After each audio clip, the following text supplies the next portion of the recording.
What is that thing you're doing? It's technical. It's when we're a little tired. Something is different. Good friend. Anything different is good. Go ahead. Your bus is leaving. Backhouse man. I'm a scientist. What's always a question of good? You only think about the bad. I just have a feeling that something is wrong. Good things do happen. Make it Centauri time. Hello and welcome to episode 10 of Groundhog Jungle. You're proud of that. A landmark episode in which we discuss the works of Bill Murray, except this episode isn't just the episode in which we do that. There's an episode in the series where we discuss the works of Bill Murray. That was a brilliant intro. It was good. I liked the changes from the normal format. Absolutely, yeah. Well, you've got to deviate every now and It's like The Simpsons, isn't it? It's like, you know, there are the bits you expect and the bits you know are going to change. The bits you know. The bits. Oh. You don't know any bitches. Everyone you know is lovely. Yes, that's not true. So... Stripes! Yeah, no, I've got to say who I am and who you are. I am Alex Hillman. And I am Matthew Fleming. And today we are discussing the film Stripes. And what a wonderful moment in his career we're getting to. This one's Stripes, the next film is Tootsie, and the film after that is Ghostbusters. We're in the golden age. We are in a golden age. We're in the golden starring age, where he's a big name now. He's sort of, I suppose, if you had to pick someone...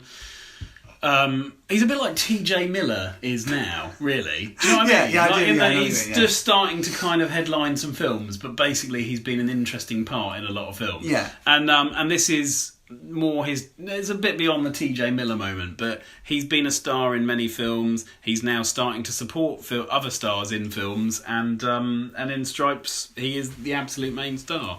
I'm going to make a comment about the Stripes now, but in doing so I need to use a prop. Okay, well, before you make that comment, I will just say that the main logo for the main website of Groundhog Jungle consists of an image from Stripes.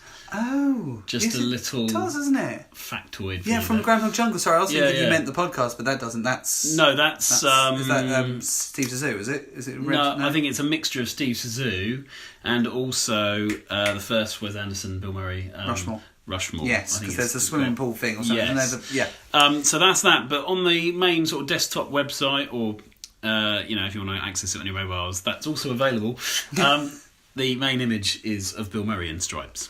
This is my context-dependent point, right? And so I'm going to do a bit of line of duty here. For the benefit of the tape, I am showing, Inspector Fleming, I'm showing Bodyguard, Mr. Hillman, Mr. Hillman, Exhibit A, which is the Ettington Coolbard graphic novel version of The Hound of the Baskervilles, page 19. Now, would you agree, Mr. Hillman, that this is a perfect cartoon representation of the film director Danny Boyle?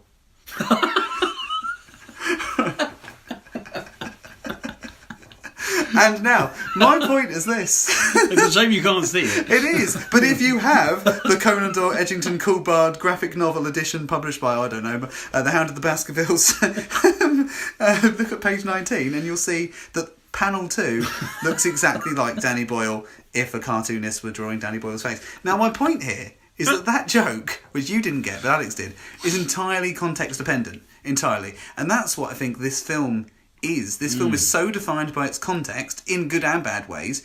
It's 1981, so it's influenced by things like Vietnam, and not just Vietnam, but smaller scale things like Saturday Night Live success, where they would just go, you know what, we want a big concept. We've got a big concept. We've got Bill Murray. We've got Harold Ramis. That's enough, isn't it? Let's do that. I'm not saying that film suffers from that. Actually, this film succeeds from that. And some others, like Meatballs and Caddyshack, possibly didn't in some ways. No, I think this film's more controlled. I think it's got a better plot, it's got a better structure, and it also has strong female leads. An issue that we brought up before as being a problem, but in this one, they're really good. They've got to be prepared to do a bit more than your average female lead would these days. I think they both get naked, or one of them gets naked, or I remember one of them, PJ Souls definitely does. Is that the one that gets teamed up with Harold Ramis? She's the blonde one, so yeah. And then Sean Young is the other one. Yes. Also seen in Ace Ventura. Yeah. I've been thinking there should be more of a Bill Murray, Jim Carrey crossover, really, shouldn't there? There isn't, other than Dumb and Dumber 2 that I can think of. No, and even that is barely known. I mean, Yeah. I'm pretty sure we're the only ones who really... There's the fact they've both know worked with that. the Farrellys on different projects. Yeah, but never the same. No. Usually one of them is in one of them. We've got evidence that they've been in the same room in Dumb and Dumber 2. Yes. Usually one of them is in Owen Wilson. Our lawyers tell us not to say that. At Yeah. any No point. one's in Owen Wilson. No one has ever been Owen inside. Wilson is in lots of things. Also, Many of them with Bill Murray. Steve Merchant now seems to be popping up in Farrelly Brothers films, although mediocre ones. Yeah, what have they made recently? He was in Hall Pass. He was also in Movie 43. Did they direct Hall Pass? Yes. Did they? I did not know this. Have you seen it? No. Oh, it's okay. Is it? It tends to get. I think the Farrelly Brothers have outgrown their own era. Like, as in, people have outgrown them and they've stayed the same. The Farrelly Brothers, and we'll say this for, 3 other times, because we've got 3 Farrelly Brothers films coming up for Bill Murray. All the Bill Murray ones are good. Yes, and the Farrelly Brothers are good, aren't they? In fact, they're great. They're funny. Really. It's just that, as I say, I think they're making films for no one really now, because I don't think teenage boys want to go and see them anymore. But we grew up with that sort of stuff, and it was really funny, and is still really funny. I think my favourite's probably Dumb and Dumber. I know Bill Murray's not in that, but I love that film. Yeah. Makes me laugh quite a lot. I think there's something nostalgic about There's Something About Mary, even when I was watching it. Yeah. Even when I was watching it, I remember that scene where everyone's peeking, coming into the bathroom when he's got his penis trapped in there. There's a fire. Penis mentioned there. Yeah. I mentioned it earlier when you said I'm going to show you did. Exhibit A, my penis. So it's under 6 minutes and we've already mentioned penis. Although we twice. did break that rule in a previous We're episode. overcompensating now. Yeah. Stripes. Can I say how pleased I am to see Harold Ramis at this stage in his career get a starring role? I can't remember having seen him in anything before. He was behind a couple of films in case, like Caddyshack is a case in point. Yes. But he's front and centre. They're a double act. They are joint leads, really, in this. And he's brilliant. I love Harold Ramis. He's great in this film. I really like Bill Murray in this film as well. It's a bit of Police Academy, I think. Yeah. There's a very much... the relationship between Sergeant Holker and... and Bill Murray is very similar to... why does my memory always go when I try and think of people's names these days? I'm not 80. The only person I can think of is Gutenberg. Yes, Steve Gutenberg and his relationship with the sergeant in that. Really similar. But I think... was it me that did the review? Yeah. I think I made the point in the review that I never really feel the venom between Holker and Murray's character, whose name escapes me. But I think... that part of that is down to the fact that there seems to be genuine affection between the two, and they're supposed to be a bit of rivalry. And I suppose that it could have benefited from a sort of a more aggressive kind of relationship between them. Yeah. However, for me, one of the things I like, ironically, are the relationships explored in this film. I really, really like the relationship between Harold Ramis, PJ Soles, and then the other pairing, Bill Murray and Sean Young in the film. I have an answer for you. He plays a character called John Winger. John Winger, there you go, John Winger. But I think the relationships in this film are really strong, and it's the first time we've seen... I'm trying to think, is it the first time we've seen Bill Murray forge a strong relationship with a female in a film?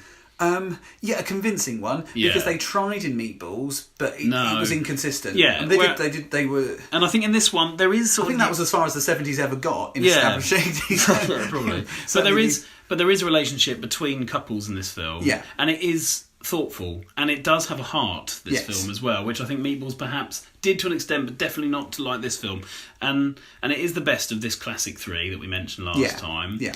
And it's got a lot going for it. I think it is a strong film, but as you say, it does suffer. Can you remember the thing I don't like about this film? The one thing that really taints it for me? No.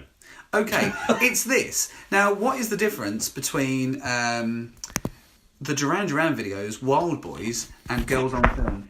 What would you say is the quintessential difference between those two videos? Well, for a start, one's got boys in the title and one's got girls in the title. That's true. And so what would you imagine an 80s music video director would put in a video called Girls on Film? Well, lots of girls on film. Yeah, have you seen the extended edition that goes on for about 10 minutes? Aren't they naked or something? And writhing around in mud. Aren't they on a boat as well at some point? A yacht or something? Girls that might be Rio. Oh, maybe, yeah. But, maybe they also... Maybe they no, I definitely know that there's an extended Rio's the rather like 80s yuppie one, isn't it? Where they're all on a boat, like showing off their wealth and stuff, and it's a sort of like a Wall Street sort of commentary. Yeah. But Wild Boys is a great video and doesn't have breasts in it attached to mud writhing around.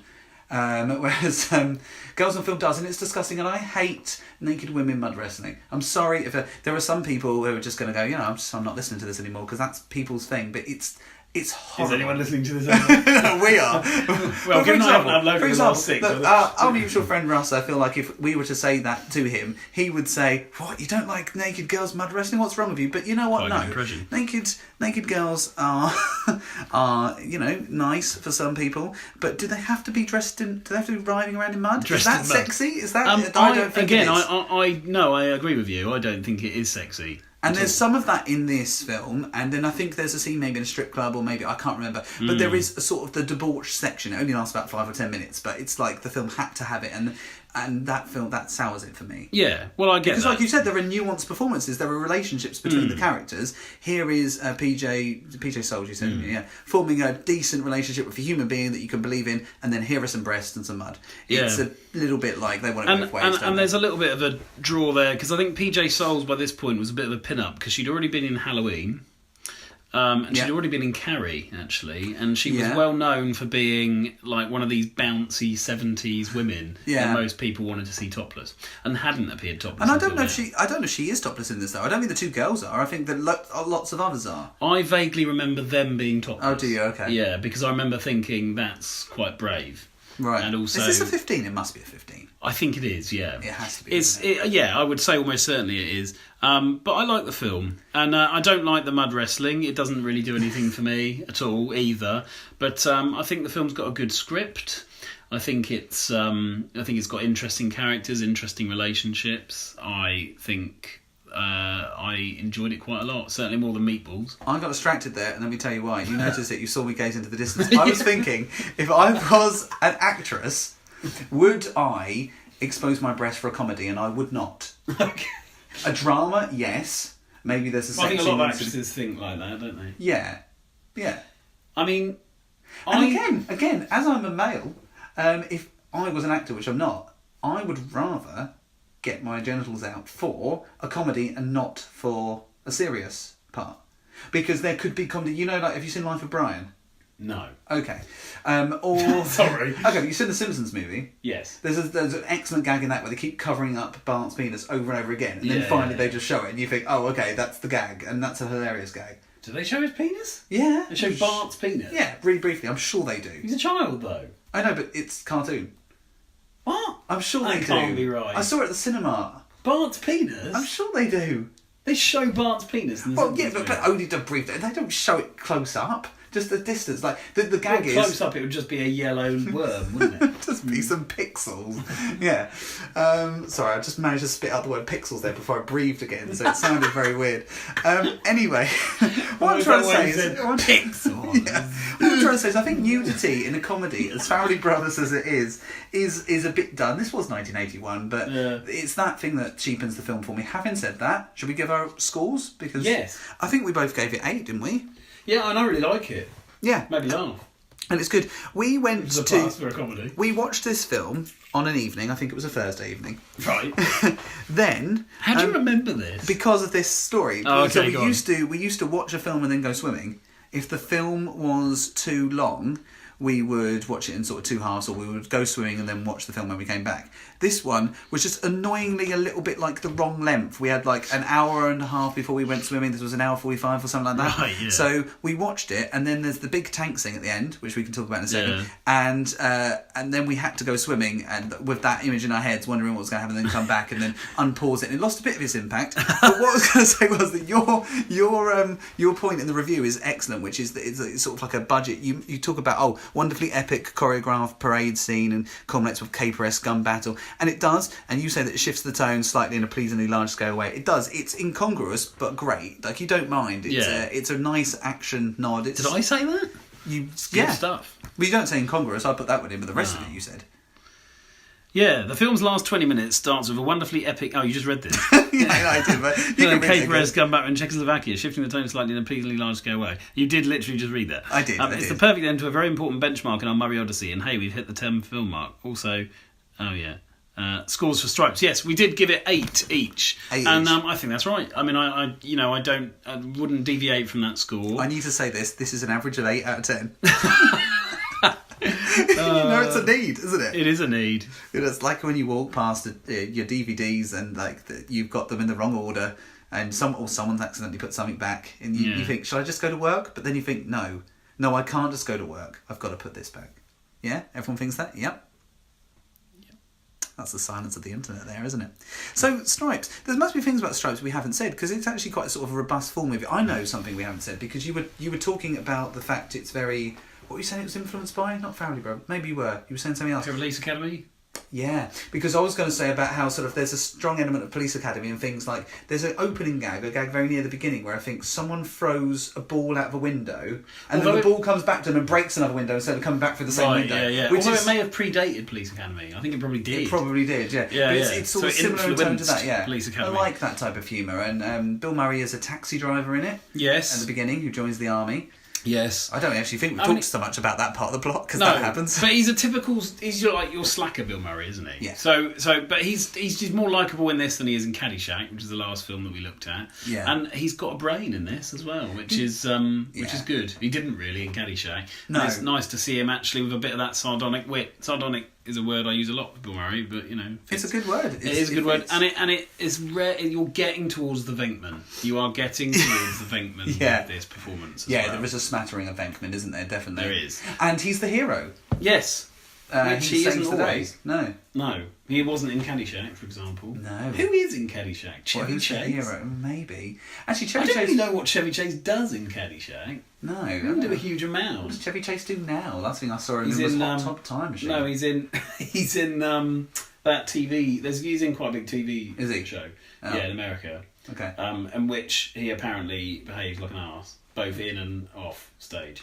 Wow. Camera. We've had notice of that before, but then I think Bill Murray has been accused of that in lots of films as well. Yeah, I think any artist is going to be accused of that. Yeah. If, and this is a big if, but if my Amdram career was transposed to a Hollywood A-lister's career, I have no doubt that during the production period of Hot Mikado, people would have said I was an arsehole. Right. Oh, we could all be arseholes at points, can't we? Definitely. Yeah. The only problem with actors is it's forever recorded in things like production notes and people talk about it, and if the film makes it big... And if you're... Yeah, absolutely. And if you're Christian Bale, it's literally recorded. Yes, that's true. And yet somehow this sort of endears me to people more because it shows me that they're human. Yeah, and actors are human. And Bill Murray's human. Bill Murray? Sort of. Well, he's a bit like a demigod, isn't he? Yeah, a demigod that has had some missteps along the way, certainly film-wise. But I think this was our highest-rated film to this date, point. wasn't it? At yes. this point. And that's accurate. Of all the Yeah. films we'd watched to this point, I enjoyed it the most. Yeah. But it was about to be obliterated. Yeah, and only naturally, we knew that Ghostbusters was on the horizon anyway. I mean, Tootsie's coming up in a second, and obviously that's Oscar nominated in a couple of different ways. He'd hit the big time.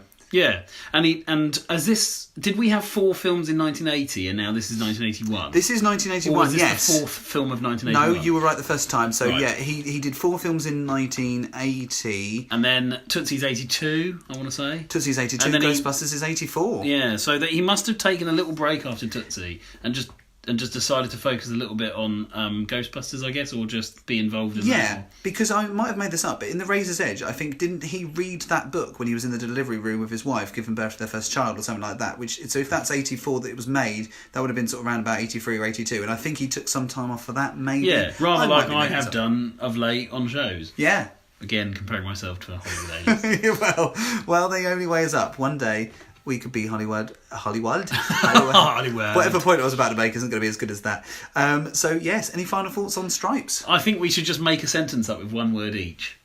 Okay, Stripes Is a very good film. and It should be watched. again. The end. Is We that haven't it? done- Well, no, I because thought we haven't that done was 20 minutes. Oh, it has to be exactly 20 minutes. No, it has to be 20 or more. Oh, Otherwise, okay. they're not getting their money's worth. No. So, We wouldn't want that. Right, final thoughts Well, no, on no, Stripes. okay, well, no, I mean, I John have- Candy's in this. We haven't mentioned John Candy. okay. I have now. Right. I have got something, but it has nothing to do with Bill Murray. Okay, go. And you really have to think. Okay, Okay? I'm going to think. Okay. Right, this is a riddle. You can play it at home. Okay. So, I'm going to read your mind. Right? You ready? Yeah. Okay. Go. Right. I want you to think, you can't tell me anything that's going on in your head. Okay. You have to be a little bit good at maths and a little bit good at geography. I'm going to think of a number, Yeah. No, I want you to think of a number between 1 and 9. Okay? Okay. 1 and 9. Yes. Right? So you've got a number in your head. Yes. Now, I want you to multiply it by 9. Okay. You have to get it right. Yes, I've got it. Yes. You've got the number Yes. now multiplied by And 9. I think I see where you're going with this. Oh. No, Well, okay, you've got a 2-digit number, right? Yeah. Right. So of those 2 digits, say you have 25, which you won't because it's not a multiple of 9. Yeah. You take the 2 digits and add them up. So Yeah. 25 would be 2 add 5, Yeah, which got would be that. 7. I've So got you that. now should have a 1-digit number in your head, which is the adding of the 2 digits. Yeah. Yeah? Yes. So your new number is 1 digit. Yeah. Right.